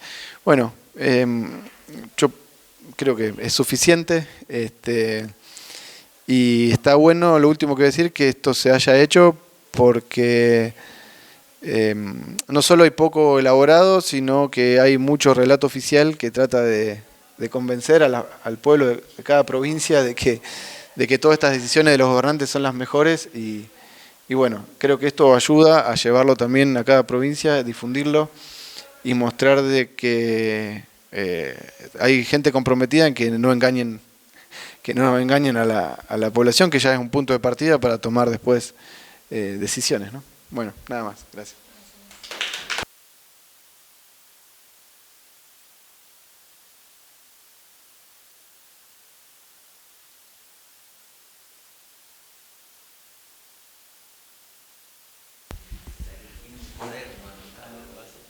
Wow, se escucha bien, ¿no? Para el registro, bien. Tengo un montón de cosas que me abrieron la cabeza con las 3 exposiciones. Les felicito a todo el equipo y demás. Hay primera pregunta, les dejo algo como para abrirles la reflexión, a ver si pueden profundizar en esto, pero se vio en las 3 presentaciones una idea en donde a las provincias gran parte de su deuda en dólares, que no está asociada después a un flujo de ingresos para repagar esa deuda en dólares, se estimula a las provincias a que se endeuden en dólares y luego no pueden comprar totalmente dólares a tipo de cambio oficial, pero sin embargo el sector hidrocarburífero y el agronegocio pueden comprar dólares a tipo de cambio preferencial aún.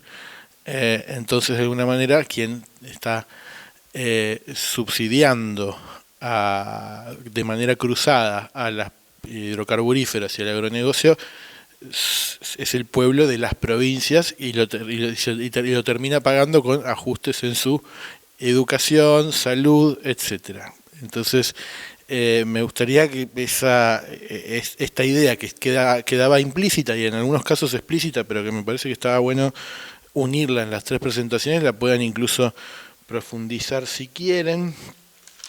Me anoté, me parece que eso es una de las cosas más salientes que me llevo de las 3 presentaciones, ¿no? Muy fuerte la idea de que el ajuste se hace para pagar unas deudas que se hacen para finalmente subsidiar a el sector extractivo. Entonces hay una vinculación fuerte entre que deuda, la presión para el pago de deuda es más extractivismo siempre. Entonces, si quieren agregar algo de esto. Después la pregunta sobre el tema de los bancos provinciales en Mendoza, tanto el previsional como el Banco de Mendoza, las ICE, es un tema escandaloso, me parece muy interesante. En las presentaciones del trabajo de Les Compas de Mendoza y el de Pablo de Córdoba, estaba el tema del programa de desendeudamiento, con de alguna manera préstamos subsidiados a tasa de interés real negativa. Quería saber los condicionamientos de ese programa, si es simplemente un programa de alguna manera canje de deuda o tiene una orientación esa deuda. Quería saber un poco más eso, si podía preguntarlo. Luego, caso de Gastón, hay una cosa que me pareció interesante, que es que una de tus hipótesis era que podían repagar, que no hay plata para repagar lo del Eximbank, que es muy fuerte, no se está destinando a escuelas, como dice, porque se pide un préstamo de la CAF. Cuidado también con esto que estabas planteando, están sacando los dividendos, pueden estar sacando los dividendos de GEMSE de los proyectos. Bueno, uno de los dos proyectos de GEMSE mineros no va a dar dividendos hasta dentro de un montón de tiempo. Y segundo, creo que el proyecto de Sales de Jujuy es como que tiene una rentabilidad importante, recién ahora por la suba de precios, pero por un momento estuvo rentabilidad negativa, pero en ese contrato que lo estudié en su momento, creo que vos mismo lo has publicado en distintos lugares, con los dividendos de GEMSE no tiene prioridad para recibirlos la provincia de Jujuy, sino que el que tiene hay una prioridad de repago de la deuda que contrajo la empresa. La empresa es un joint venture entre Alkem, Toyota y la provincia, ¿no? La provincia como accionista minoritario. Y la condición por la cual le dejaron entrar a la provincia fue que tiene prioridad el Mizuho Bank, el banco japonés que les prestó la plata para la construcción. Entonces tampoco creo que Ceci GEMSE va a empezar a recibir eso. Me pareció interesante aportar preocupante que no les den, con pedidos de acceso a información pública, no les dieran los datos de las ganancias de GEMSE. Si te sirve el dato, hace poco la Fundación Ambiente y Recursos Naturales le ganó un juicio al Estado en donde nos negaban información pública de YPF y con todas las empresas deberían dar la información que solicitamos, pero con el argumento de la participación estatal, YPF tuvo que darnos legalmente la información. Después es un problema procesarla, porque cuando te la dan, te dicen que tenés que ir y te dan 8 pendrives, lo que sea, y todavía tengo una carpeta en un drive que no sé qué tengo, porque no tengo tiempo de procesarlo y creo que necesito un equipo de 5, 10, 11 personas para procesar la información. Lo hacen a propósito, pero creo que puede servir el antecedente como jurisprudencia y demás. Me pregunto sobre el parque solar, si hay información también del uso del agua para la limpieza de los paneles, que no es joda. Tenía alguien en Jujuy y me dijo que para esa persona, más allá de que eso está como a 4.000 metros de altura, está en una depresión, en un huáncar, le dicen igual que el pueblo, ¿no? Pero está como en un huáncar, en una depresión, y parece que la circulación de arenas donde están construidos los paneles es mayor de lo que cualquier parque solar, y el tema del uso del agua para la limpieza de los paneles puede estar siendo importante, y ahí hay todo un tema en Jujuy justamente, y más en la zona de Susque, donde está emplazado, y demás. Para Pablo, el tema de la obra pública, con el tema de los gasoductos troncales, dijiste algo muy interesante, que alguien hizo plata con eso. Me gustaría saber si hay información de los proveedores de los gasoductos, que son empresas muy específicas siempre. Así que bueno, tengo más preguntas anotadas, pero me parece que tienen para todos los equipos, pero me parece más como saliente destacarles a todos que han hecho una contribución sumamente importante para vincular deuda con justicia social, fiscal, acceso a derechos, con justicia ambiental, es como con delitos de cuello blanco incluso. O sea, han hecho un trabajo que me parece que estaría bueno que lo continúen. Y el vínculo de deuda con presupuesto también, me parece que como que ahí hay una arista, pero bueno, por ahí es por el chip que tengo yo, pero está bueno que profundicen la cuestión del ambiente y la energía, si van a continuar este trabajo, como reflexión se los dejo. Bueno, dejo de hacer preguntas, que tengo algunas más, pero lo dejamos por acá. No sé quién le hace cargo del micrófono caliente.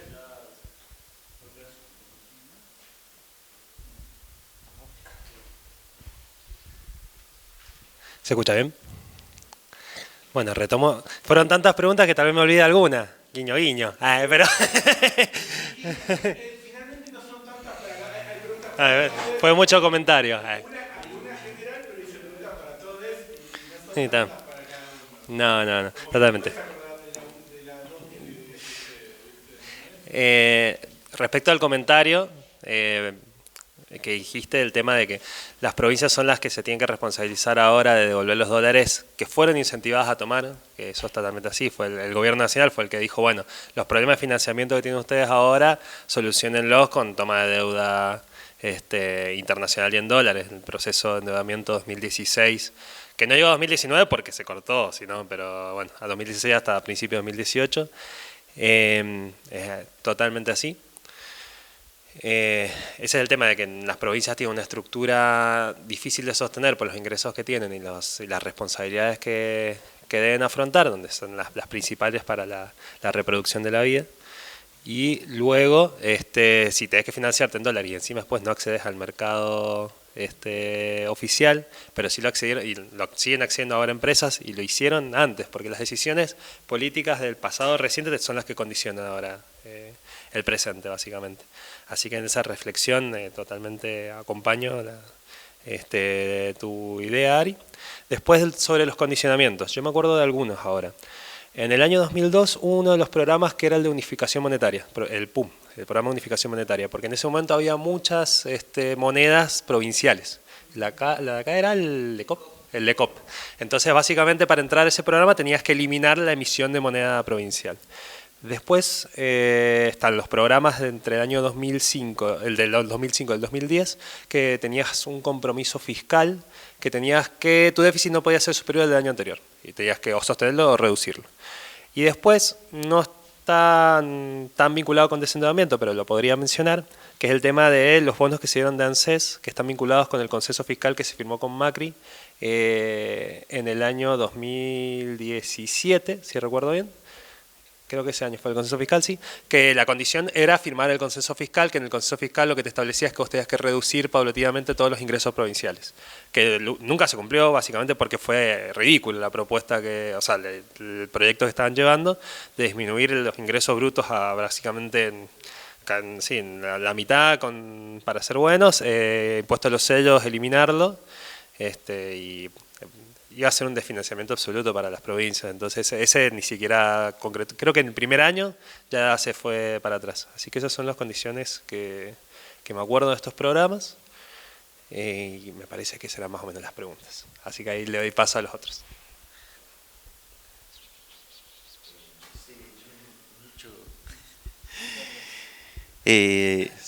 Vos sabés que las tenía anotadas, claro, esto de las empresas que salieron beneficiadas por la licitación, digamos, de los gasoductos troncales. La información está publicada, porque además, a ver, hay una cosa en Córdoba que pasa, que si bien es cierto que yo les decía recién que la información, hay un portal de transparencia y uno puede ver esas cosas, después lo que se refiere a obra pública y deuda pública lo administra una sociedad mixta que se llama Agencia Córdoba Inversión y Financiamiento.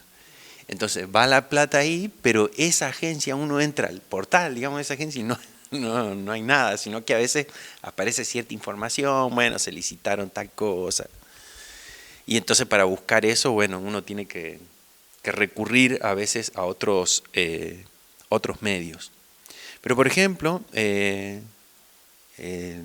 un medio, digamos, de tirada nacional, como es La Izquierda Diario, que a veces se pone, digamos, a investigar estos justamente quiénes son los beneficiarios de distintas, muchas veces encontramos, ¿no?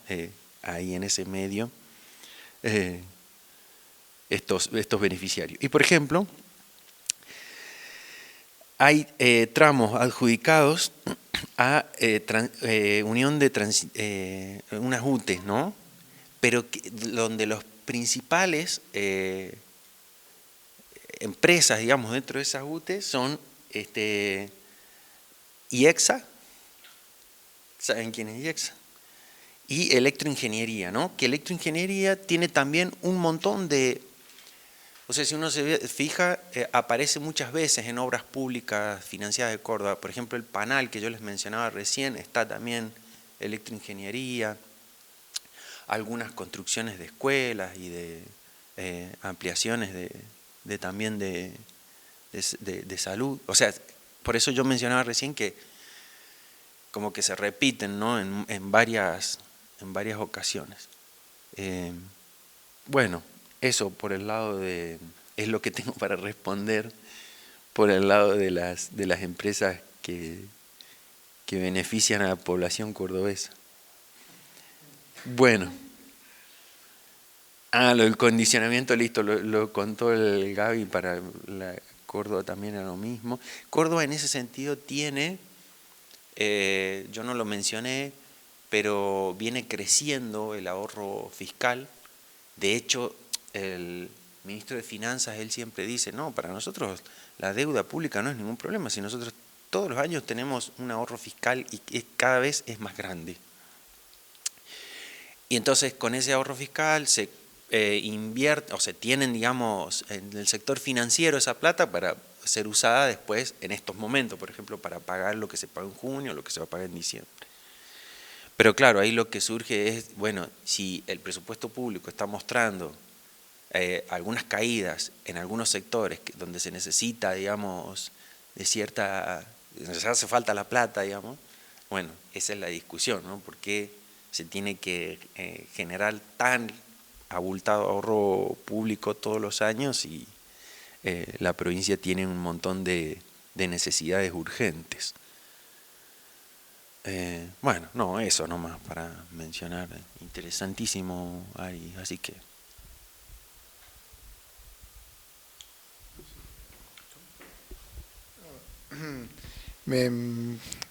Antes de lo que decía Ariel, no, la parte de ingreso de esos acuerdos fiscales para caso Jujuy, sin poder detectar el impacto, ¿no?, en la recaudación, pero ingresos brutos lo redujeron no a cero, pero la alícuota es 0,75 para las principales actividades productivas. Claro, pero ingenios azucareros, tabaco, cítricos, son legumbres, que incluso son todos productos, excepto el azúcar, una parte menor, o sea, la mayor parte va al mercado interno, menos, pero todo el resto es producto de exportación. Obviamente que no vamos a entrar en la cadena porque no hay intermediarios de peso en algunos, sobre todo el tabaco, pero 0,75. O sea, un panadero tiene 2% de ingreso bruto, y siempre damos el ejemplo por el proyecto de dar vuelta a ese esquema a favor de los que más facturan. El peluquero casi 6%, una peluquería 6% de ingreso bruto. Y bueno, volviendo a nuestro amigo Alkem, 0% de ingresos brutos. Si hubiera pagado la alícuota que tenía el sector primario antes de esta reducción, que comenzó con Macri y después no se modificó, la dejaron a 0,75, pero si hubiera pagado 3,5, que era la alícuota anterior, son 3.200 millones de pesos. Que decíamos es el 50% del presupuesto de bienestar social de un año de la provincia. Solo si le hubieran cobrado ingresos brutos a esta única minera de litio que tiene 0, ¿no? O sea, ahí hay un tema. Lo del agua, del lavar los paneles, queda como tarea para la casa. Tengo que averiguar voy a preguntar. Es todo un enigma, ¿no? El funcionamiento de eso, porque hay muy poca información. Sí sabemos que las condiciones de las personas que lo construyeron fueron completamente precarias. Hubo muchos despidos, de gente que incluso empezó a contar y automáticamente o sea, ya no arrancó bien la construcción. Bueno, y lo del pedido sí está bien, el antecedente de YPF para tenerlo en cuenta. Y la cuestión de deuda y extractivismo, sí, me parece que es un ángulo, o sea que efectivamente, por los casos que se han contado, hay un hilo conductor, tal vez para continuar estas investigaciones los estados provinciales se endeudan, o al menos estos últimos endeudamientos no son para pagar gasto corriente, el gasto corriente al revés, lo están licuando por inflación, que es un fenómeno nuevo, ¿no? Que incluso tengan superávits y con esos superávits paguen, pero no es que, o sea, el pueblo o sea, hay un doble perjuicio, ¿no? El perjuicio del ajuste del gasto público y sobre todo de los salarios de los empleados públicos por el efecto real, y utilizar parte de ese excedente para pagar deudas que van a financiar negocios o infraestructura, ¿no? Sobre todo infraestructura para el sector privado. O sea, claro, es un ajuste que ni siquiera después te lo devuelven por algún lado, sino que se lo lleva el sector que ya le han ido construyendo a lo largo de la historia todo tipo de infraestructuras, ¿no? Bueno, me parece que ahí puede ser. Lo de Córdoba me pareció, o sea, que claro, y que habría que indagar un poco más en detalle, me parece, toda esa parte al sector productivo, ¿no? Bueno, ya mencioné ayer el tema tenemos que investigar el financiamiento del gasoducto minero. Pero bueno, vuelve al mismo esquema, ¿no? Pero me parece que estos endeudamientos y no sé qué lo decían de cambio de matriz productiva. Bueno, ahí fue el eslogan. El eslogan oficial de todo esto era cambiar la matriz productiva. Más allá de lo enormemente limitado que fue, que no hubo un cambio, sino que se agregaron algunas pequeñas actividades, pero que no. Pero también fue un motivo de decir, bueno, nos endeudamos y hacemos todo esto para cambiar la matriz. Bueno, pese a que es un país federal, o sea, hay como realidades que está bien ponerlas en común más comúnmente porque no es tan diferente los comportamientos macro, pero también las gestiones, ¿no? Pese a que las gestiones provinciales, bueno, y los momentos de reestructuración son todos más o menos parecidos. Así como se endeudan y rápidamente se reestructuraron, las fechas más o menos coinciden. Capaz que hay que hacer una cosa más cotidiana, no te digo todos los días, pero tener un intercambio porque muchas veces una provincia adelanta lo que van a hacer en otra.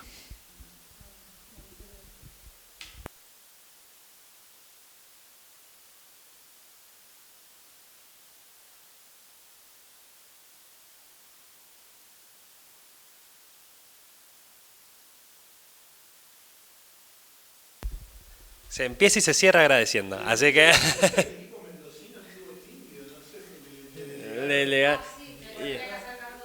Hoy me tenía que hacer cargo yo, ayer se hicieron cargo los otros dos. Así que... Hola, Arari. Mira. No, igual ya estamos ahí cerrando. No, pero lo bueno que sí quería comentar cortito es que, bueno, el año pasado también fue fructífero este intercambio, que eso en el libro por ahí se ven estas coincidencias y los análisis comparados entre las provincias, que efectivamente pasa, y también que escuchándote, digamos, con esto de la matriz productiva, en Mendoza también, como digamos, la economía de Mendoza está estancada desde hace un tiempo, hay un problema que es real, pero muchas veces cuando se quieren instaurar proyectos megamineros y demás, en esa discusión entra esto, el cambio de la matriz productiva. Bueno, si queremos transición energética, el cobre es un mineral muy necesario para la transición energética, entonces también entran estos discursos a correr, bueno, es necesario instalar San Jorge o la minería para poder hacer una matriz productiva más sustentable ecológicamente y para generar nuevos puestos de trabajo y para motorizar y que además aporta a las finanzas del Estado, que en eso, bueno, Marcelo Giró, que es un investigador muy conocido acá en Mendoza, también mostraba cuánto hubiese ingresado a las arcas provinciales de estar en explotación el proyecto San Jorge, que es uno de los que estaban queriendo hacer acá aguas arriba en el río Mendoza, y nada, te muestra la insignificancia del aporte económico a las finanzas. Después, bueno, se puede hacer una indagación más profunda, a ver en los entramados productivos, cuando traccionan, pero por las experiencias de otros lugares sabemos que no es demasiado. Entonces, nada, eso, como para acompañar en esta reflexión. Y ahora sí que cierra el responsable.